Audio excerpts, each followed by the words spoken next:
Universidad Nacional de Asunción, Ojaí, David Galeano Olivera. 24 de septiembre de 1889 es la fecha en que nació la Universidad Nacional de Asunción, Paraguay, la primera y más antigua universidad de este país, forjadora de la patria y del bienestar ciudadano, propulsora de líderes y profesionales formados con excelencia y calidad, solvencia e integridad.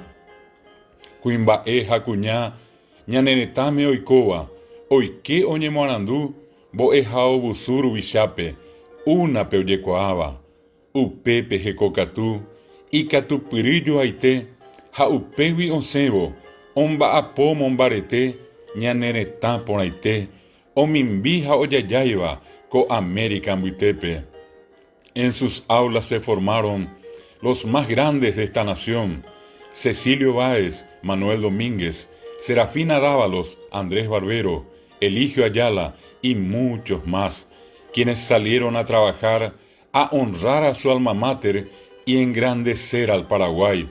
No en balde decimos, con orgullo y convicción, que de la una somos y que la una es la mejor.